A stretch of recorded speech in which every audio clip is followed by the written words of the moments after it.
लहर है या नहीं, ये तो मतदाता के बीच की बात है। और मुझको लगता है कि चाहे 2014 में अगर हम चुनाव की बात करें तो भारतीय जनता पार्टी को 31% वोट मिला। अगर 2019 की हम बात करें तो 37% वोट मिला।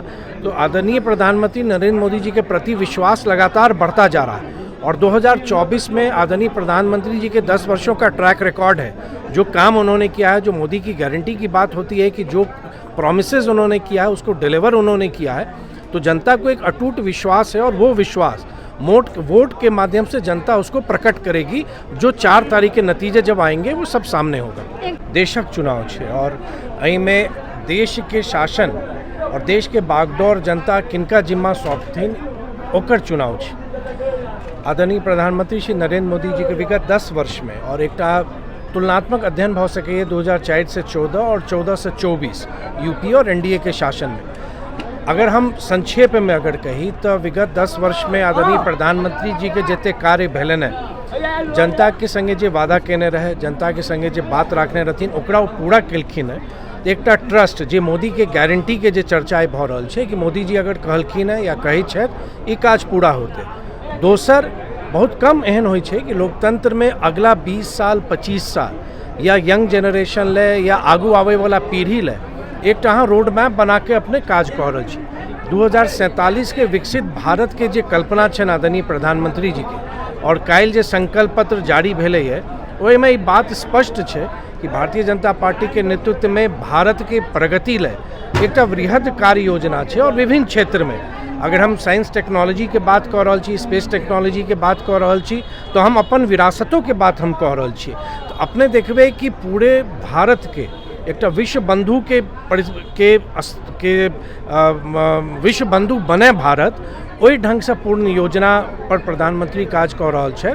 और हम ही माने छी, अगर एक लाइन में कहल जाए कि अगर भारत आगू आए वाला समय में हमर आर्थिक शक्ति भारत के बढ़े है, जना 10 से हम 5 पर रहलहुँ और 5 से 3 के हमर सबके यात्रा चल रहा है, बहुत निवेश हेतै। और जखन निवेश आबै छै तो एम्प्लॉयमेंट भेटे छै, रोजगार के अवसर आबै छै और डेवलपमेंट होइ छै। हमरा लागे है कि अपने इन टोटालिटी काज देखे के चाहिए। 2 करोड़ के बाद जे एलै है, अपने अगर जॉब देखिए बेर बेरी बात के हम कहे छिए कि रोजगार की छै।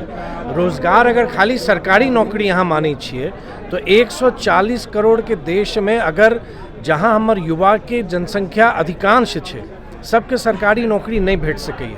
लेकिन अगर अपने देखबे तो रोजगार के अवसर चाहे वो निजी क्षेत्र में हो या स्वरोजगार। अगर एक छोट उदाहरण हम दी अपने के, 2004 में लगभग 350 स्टार्टअप रहे और आइ 1 लाख से बेसी स्टार्टअप है। ये जो प्रगति भ रहा है स्वरोजगार बढ़ रहा है और एक स्वरोजगारी 10 गोटे के रोजगार दै छथिन। तो आगू आवे वाला समय में रोजगार चाहे गवर्नमेंट सेक्टर में हो या प्राइवेट सेक्टर में हो या स्वरोजगार हो, तो हमरा लगे कि विपक्ष ले कोनो विषय नहीं है।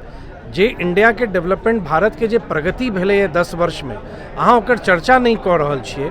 आइ लगभग 34 लाख करोड़ से अधिक के राशि डीबीटी के माध्यम से लाभुक के सीधा खाता में जा रहा है, लेकिन विपक्ष के ही नहीं देखा रहा है। लेकिन हमरा लागे ये जनता ई बात से अवेयर छथिन, जनता जागरूक है और उनका सही समय में सही निर्णय ले में वो सक्षम छथि। 2019 में जिस तरीके का मोदी जी का लहर माना जाता था, विपक्ष ये भी कहते हैं कि अभी वो लहर नहीं है और स्पेशली बिहार में जो है वो बदलाव होगा है, उस पर क्या बोलेंगे? नहीं, देखिए मुझको लगता है कि आप अगर मात्र कुछ दिन पहले राज्यसभा में और सेहो मिथिला के बेटी के हमरे सबके मिथिला के बेटी के डॉक्टर धर्मशिला गुप्ता जी के राज्यसभा में भेजल गेल है। और अगर अहाँ सीट अगर देखबे तो गठबंधन में देखे के चाहिए, क्योंकि जखन हम सीट शेयरिंग में हम जाइ छी 40 सीट भारतीय जनता पार्टी अकेला नहीं ले रहा है, हम 17 सीट पर ले रहा छी और बाकी 23 सीट गठबंधन में है। तो अगर जेंडर विशेष बात कह रहा छी तो एनडीए के तरफ से तो महिला प्रत्याशी है। और अहाँ जखन आदरणीय प्रधानमंत्री जी विगत 3 दशक से जब महिला रिजर्वेशन के बिल संसद में या विधानसभा में पेंडिंग रहे, लंबित रहे, यह आदरणीय प्रधानमंत्री नरेंद्र मोदी जी और यह भारतीय जनता पार्टी के शासन वो कानून बनाकर बात के अभी स्पष्ट है कि 2029 में जखन नया परिसीमन भ जेते तो 2029 में चाहे पार्लियामेंट हो या विधानसभा हो या काउंसिल हो या राज्यसभा हो, हर एक में महिला रिजर्वेशन बिल के माध्यम से अपन नारी शक्ति के बहुत पैघ संख्या अहाँ आगू आने वाला समय में देख सकै छी।